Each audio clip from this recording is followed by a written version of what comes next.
I'm just watching TV. I'm just writing about, you know what I mean? Like, you can write a great song from anything if you're just like in the zone. You know what I mean? Yeah. If you're just like constantly writing, you can just make this happen. Welcome to Season 2 of the Aloud podcast. In this season, Jen and Henry break down the writing and recording of the latest Aloud album, Apollo 6. Since they've lived the majority of their lives in Boston and Miami, bad language is liberally used. So if you're listening at work and have issues with foul words like fuck, shit, and Ted Cruz, you've been duly warned. Have it! Right on. Track 7. This was a fun one. He got brought up in a cold. They made a pretty strange pair, so medium rare. They had the whole universe reclining in their hair. They'll open your third eye.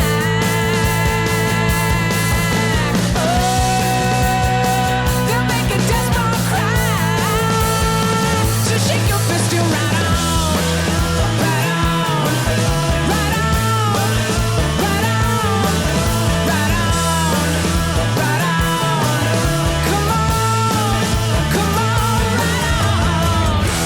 Right on. Yeah, I think this was the last song that I wrote for the record that I brought to the table anyway. So, you know, I'd written about that, you know, like had the one from before with the Alzheimer's and the party, the one about the comeback kid and the failed business relationship we had.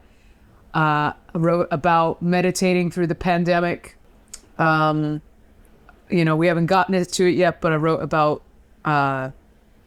you know, this book I was reading on mushrooms, as we'll get to that later. And this last song, I was just kind of like, okay, so those have been all my experiences throughout this entire pandemic. Yeah. What is the final piece? What is the final piece? What is left? And the only thing that is left after those things that we went through personally is watching a bunch of fucking TV. Because everybody saw a fuck ton of TV, and I had one more song I had to write. And I was like, I want to write something like another riff, guitar riff thing, and something that could have been like a French 60s pop song. There is specifically a French pop song that I had in mind, and I'm going to butcher all of the pronunciation of this. Henry's much better pronouncing French. Jacques Dutronc. Jacques Dutronc. And it's the name of the artist. It's some really cool songs.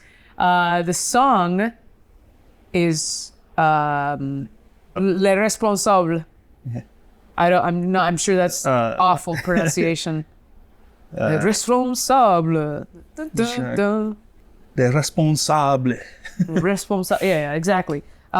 Great little riff. I took all the inspiration from that track. I have no idea what he is singing. I don't know French. It's a great track that we listened to over and over again. And I was like, I need to have something on the thing like this. And like, obviously it's like all we're doing through the pandemic, like everyone else is watching a bunch of TV. And we're now reaching the point where we're getting to shows that we probably wouldn't have watched on our own, but we have endless amounts of time to watch TV now. And a Disney Plus subscription. So we're like watching The Mandalorian, and we're like super into it. And we probably would never have watched it because we're not really Star Wars people, but we, you know, again, you have to watch something, and everybody's talking about The Mandalorian, so we're watching The Mandalorian. That Baby Yoda's so adorable. And Baby Yoda's so cute. Oh my God. And like, what I love about this show is that they just like, it's like these episodic adventures, right? And I love that kind of stuff. There is an overarching thing that he's got to do, but the beginning of every episode, there's like, oh no, this part is messed up on the ship, so you've got to run this mission so you can get enough credits to come back here and pay for this. You know, it's like, you know, Adventures of Sherlock Holmes. Everything is a different case, different thing. This is a different adventure they have to go on every episode, right? To solve this minor problem, whatever. And So I'm watching this show. I'm thinking about how I need to write this last song and I want to just get it done. And I already know the kind of song I want to write. And I am literally just writing about what I am seeing in this episode, right? So like, you know, the first couple lines, like regret, regret, he had a mountain of debt. Regret, regret, he had a mountain of debt. Detect, detect, he's running out on the check. Like, Mando's got no money. Mando needs to make money. He owes some money. That's what's going on. That's what I'm writing about, you know? And the next couple lines are not Mando related, but the song has like also like a glammy feel, you know? Yeah. And I write in bed a lot. Like if I go to sleep, like I probably had some of those verses already and some of the other stuff. But I remember going to bed and it's like, oh, it's got this glammy feel and blah, blah, whatever. And I'm thinking about T-Rex and I'm writing in bed when I should be sleeping. And these lines just suddenly come to me. He had a pick of T-Rex painted on his chest, and you would never believe it was a good likeness. You know, so talking about this tattoo, like That's it's a such painting. a great line. It's so great. It's so weird. You and you have no idea. Like I had to be so quiet because you're sleeping, and I'm just like, this is the best, coolest lyric I've ever written. And like I had to like shine my phone onto my notebook so I could like write these words down because I'm in bed and again I should be sleeping. So you know that goes in there, and I'm like, oh, I'll echo that in the next verse. You know, so like. They made a pretty strange pair, so medium rare. He had the whole universe reclining. They had the whole universe reclining in their hair, right? Which is a reference to T-Rex lyric, the reclining in their hair bit. And so like all of that was just about, you know, and like right on, they're riding from one planet to the next planet on these adventures. That's what that was, you know? Yeah. This one's a lot of fun to play. This So is like, much fun to play. I'm never not in the mood to play this one. Yeah. It's just like, let's just go. You know? It's so good. So much fun. There's like I bought a new like Keeley automatic double tracker guitar pedal that I use on this for the riff to give it this like sort of slapbacky flangey thing, you know?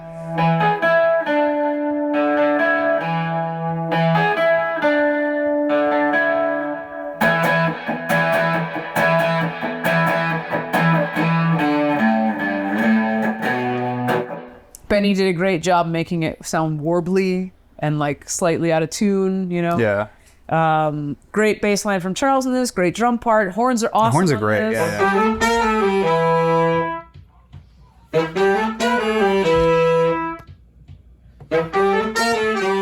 This really, really came together. I just knew when I had this track, this was going to be a lot of fucking fun. Yeah. No, this is the one. Great track. And like a track about just like, I'm just watching TV. I'm just writing about, you know what I mean? Like you can write a great song from anything if you're just like in the zone. You know what I mean? Yeah. If you're just like constantly writing, you can just make this happen. Like, Yeah. No, this one, like, you know, even with like a weird time signature and like right in the middle. yeah. This one is just like it's such an easy song in the sense of like, you know, it just came together. It just came together. It just had like every moment of this song was just like, this is a lot of fun. Can we play it again? You know, even though we got it. Yeah. You know, the thing I remember was like both when we were working on the demo and when we did the final, like, you know, the acoustic I play on it. Yeah. When we're recording demos, you know, it was like a moment of like, you know, like we were setting up mics and stuff like that. It's like, why don't we just point like an SM57 at it? And like, you know, for the non-music nerds, like that's just like a sort of run-of-the-mill microphone that you can just beat the shit out of it. Really it's just, standard. You know, it's like a standard, you know. Yeah, so like just point the fucking thing at the guitar and just whatever we get is what we get. You know, so that's what we did the demo. And then when we got to Charles's like a month or whenever later, you know, he's like, how do you want to make this up? You know, and I was like, well, he actually he brought it up. That's right. He was like, it's the right sound. It's this thinned out guitar sound. And we were going to use the scratch. Yeah. Except that like we listened to it and like, you know, you're still learning the song. So the performance isn't there yet. So we were just like, okay, let's do it again, but let's try and get that thin sound. That's right. He did suggest that. He suggested it. Also wrong.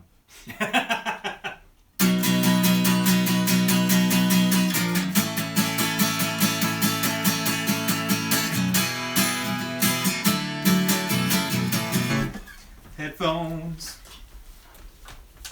You'd think, but not yet. No. You jumping the gun. And that was like a thing of like, perfect. That's what I wanted. Just like no fuss. Just like here, boom. Yeah. And and I think the weirdest thing about it is that like coming out of that like halftime bit, that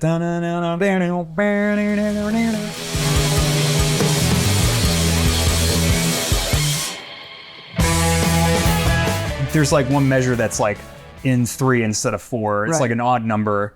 3 beats instead of 4. Right. My fault, of course. Big words, odd time things. Yeah. This guy right here. Yeah, and it was just like, and like I love that like Chris picked it up. He's like, oh, we got a fucking beat of 3 over here, don't we? All right, fuck you, Mr. like musical theater guy. You're like,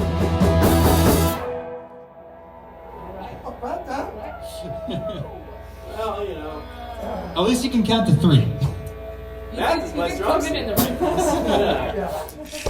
So it was really funny. Like the first times, like that was the thing that like tripped us up a couple times because you have to like actually count. Yeah. And like I love now that it's just like it just feels natural, correct. Yeah. But yeah, this song is a lot of fun. Good fun. I we think needed kind of like this upbeat rocker. Yeah, I think this is one of the ones. Like Big Blue is another one, but I think this is another one where we had like a gang vocal on it. Yeah. We're like right on. Yeah. And we did a lot of gang vocal things on this record. That was another running motif. Yeah. And it was great because we'd do a session with the horns and be like, well, we've got everyone here. Yeah. What can we... And everybody do sings. we need to do all the gang vocals? Or I said, do all the gang vocals, hand claps, because we've got where everyone's here. So let's take advantage. Earn that percussion credit. Yeah. 1, 2, 3, 4. 1, 2, 3, 4.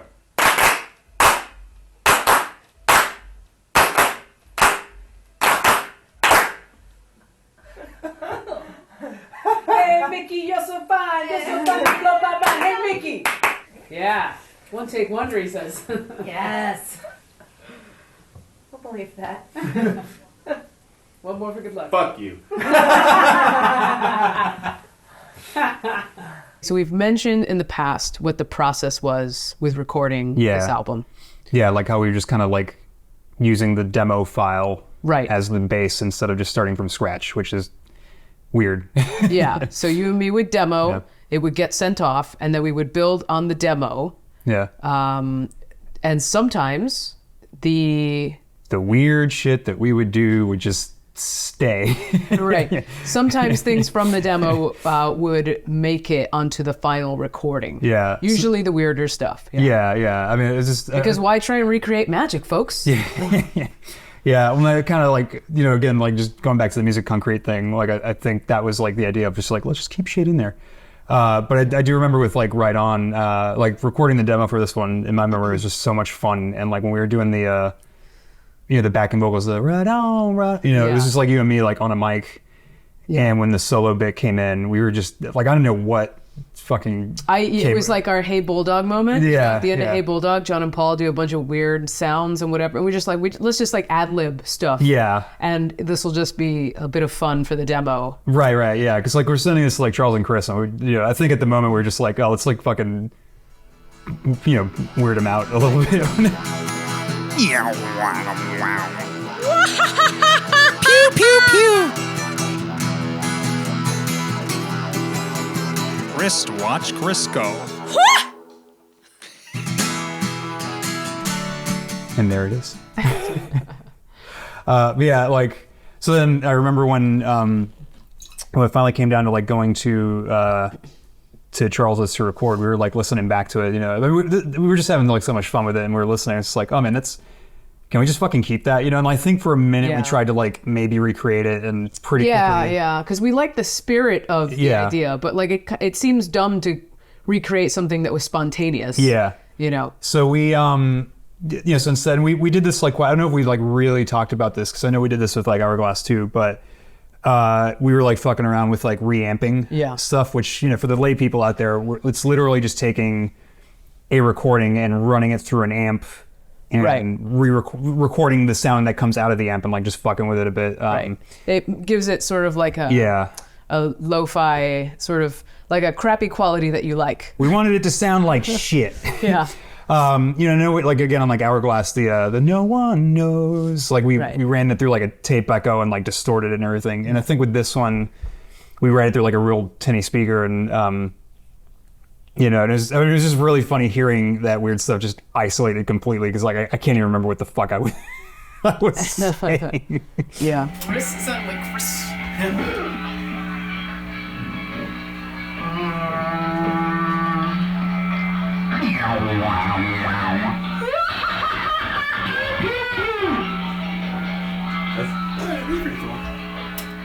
We'll see what it sounds like in context, but on its own, it sounds fucking cool. Watch Crisco. What? Why did you? But yeah, that was a lot of fun to mess around with that, and I think we were kind of getting carried away too because I think right after that we thought like, oh, what if we had like whistling?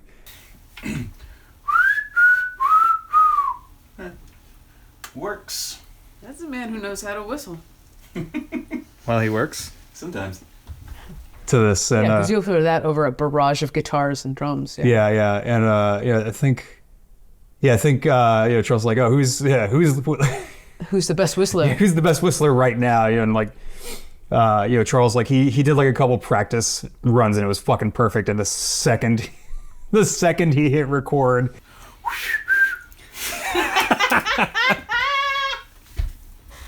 Obviously. That was just... Oh, that is perfect. Yeah. I can't do it now. Yeah. it was just like dust coming out of his mouth. Performance anxiety, folks. Yeah. Yeah. But yeah, So I don't that know. didn't make it. That didn't, yeah. But yeah, no, right on. Yeah, this is like, again, this is like one of those songs that like, I'm so happy with the way this one came out, and it was like, it was one of the first ones that when the six of us kind of got together physically to play after like a year and a half, it was like I think it was the first one we played, and it was just like easy. It just came together so fast, and it was so fun. Yeah, that was meant to be played live. Yeah. This is one of those songs I'll never get tired of. It's very fun. I like it. What do you want me to say? In the next episode of the Aloud podcast. I think ultimately that's why I was like kind of in favor of like naming the record after this song, because it's just like if there's like one thing I want to come out of this craziness, it's just like, everything's not totally fucked. Yeah. Apollo 6 is out now on vinyl, compact disc, and digital formats at aloud.bandcamp.com. Did nobody else see Jago's ass? Oh my god, no! Well, good. Once again, I have been subjected to your ass.